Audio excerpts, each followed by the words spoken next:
decided for whatever reason that you wanted to increase your miniatures collection. Maybe this could be your first D&D game that you're running, and you want to use miniatures at your game just for that wow factor.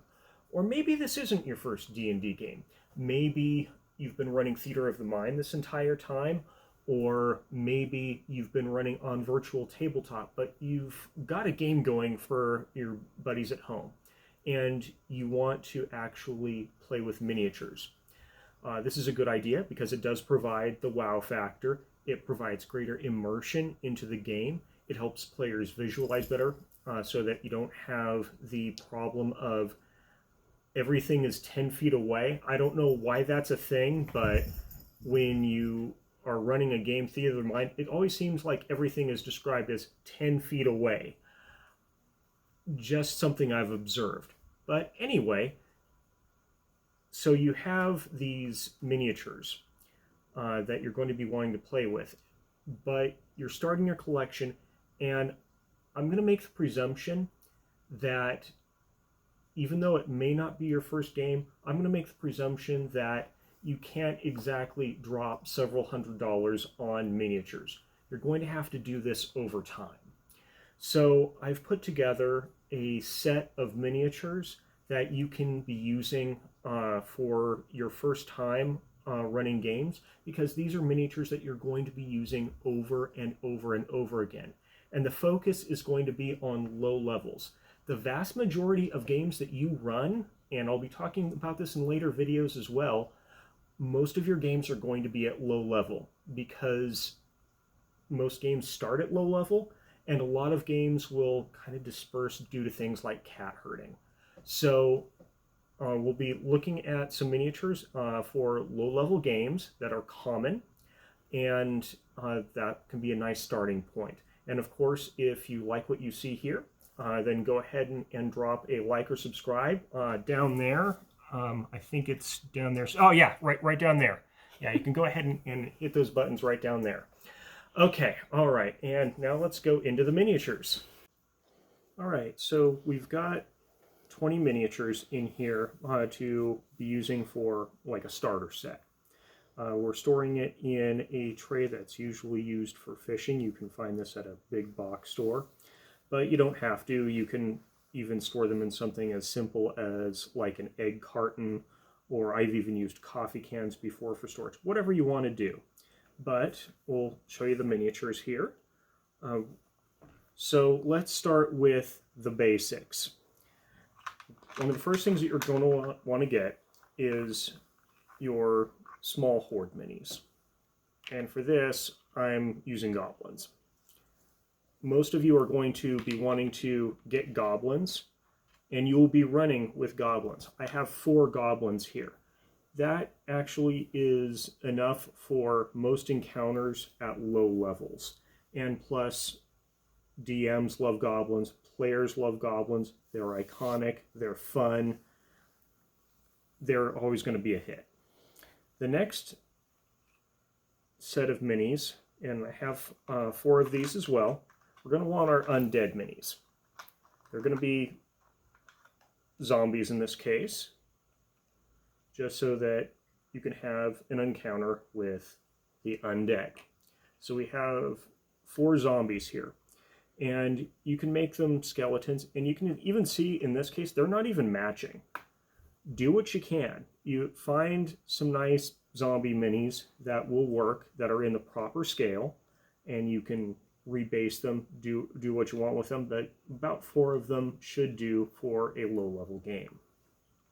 Just kind of put those to the side. And then for the next item, we're going to be wanting some bandits. How many times have you played D&D and you've like escorted a caravan or something like that, and you encounter bandits, or you're jumped in an alleyway or something like that? So I have here these pirates that I can use as generic bandits. Again, find what you want. You can even use miniatures that you would ordinarily use as PCs to represent your bandits. And there's going to be 4 of them. Okay. Note that when I'm going through these here, I'm not showing miniatures that would only be used for PCs. Figure that when you're first starting out, that's the player's responsibility, not yours. All right, so next, we're going to go with cultists. There's a lot of games that you're going to be running where you're going to have cultists of like some eldritch being or some evil power. And so you're going to want miniature to represent cultists. I like these guys in the red robes. They work. You can also use these as evil wizards or something like that. They're very versatile. So you're going to want some of these. Okay, next, a dragon. So it is called Dungeons and Dragons, and players expect at some point to be running up against a dragon. It really doesn't matter what kind of a dragon you get. I would recommend something in between small size, or sorry, medium size, so 1 square, or like I have it here, large sized for a young dragon. That takes up 4 squares, or an adult dragon, which would be huge sized. Any one of these will work, and it really doesn't matter the color. You can use your imagination from there, but at least this gives a visual representation, and it's very intimidating to plop a dragon onto your minis table. Fun too, you know, I always love it. Next, so we've got orcs. I recommend about 2 orcs, and it really doesn't have to be orcs. You could also do like 2 hobgoblins or 2 bugbears, but these are, you know, more of big bruiser minis that aren't goblins, you know, and they're not big enough to be giants. So about 2 of these will work, especially for low level. You're not going to be running into as many of them as at once, but these will at least work for a starting mini set. Then, for something a little bit bigger, I recommend 1 giant. And when I'm saying a giant, I'm actually meaning the giant kin, like ogres or trolls, something that's large size. You can do one that's huge size, that's fine. Nobody, you know, the Dungeons & Dragons police aren't going to come and arrest you. But using this, you're going to want a really, really big bruiser to take on an entire party at once, something to represent a giant. These are going to come up over and over again. And the nice thing about giants is they're easy. You can take a miniature that's in the wrong scale and you can rebase it. You can actually kind of see that with a dragon here. This is just a dragon toy that I put on a poker chip and hot glued it on. You know, this is the kind of dragon that you can get out of one of those tubes of dragons, or like a gumball machine. So you can cheat and do things that way. Lastly, I have what's called my WoW Mini. And what I mean by that is you're at your local game shop, or you're browsing online to look at miniatures, and you find a miniature that you say, oh my gosh, that is just rad. Because when you have a miniature like that and it gets you excited, I can almost guarantee you it's going to get your players excited as well. So in this case, I have a Bulette. And I love the way that this turned out. I love the coloration on it. I love the way that it's coming out of the ground to come and eat the players.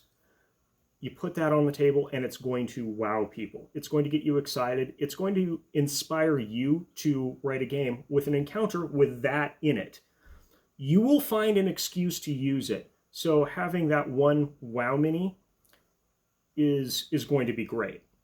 Now, the things that I don't recommend for spending a lot of money on, these would be things that you can find on the cheap and rebase. And I'll be talking about that in a later video. These would be such things as dinosaurs. I don't want to hear about people going out and getting actual dinosaur minis. Don't spend your money like that. You can find dinosaur toys on the cheap everywhere, and you can rebase them. The other thing is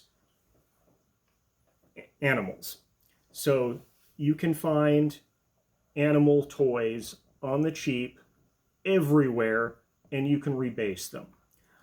Again, I'll be doing these in a later video where I'm showing what I found and what you can use them for. But that should actually work for your first miniature set. If you feel like there's other suggestions that you can make, drop them in the comments. I'm welcome to feedback. And I really hope that these work out for your first D&D game. If you found a set that you really like, tell me how it went. Anyway, I hope that your gaming goes well.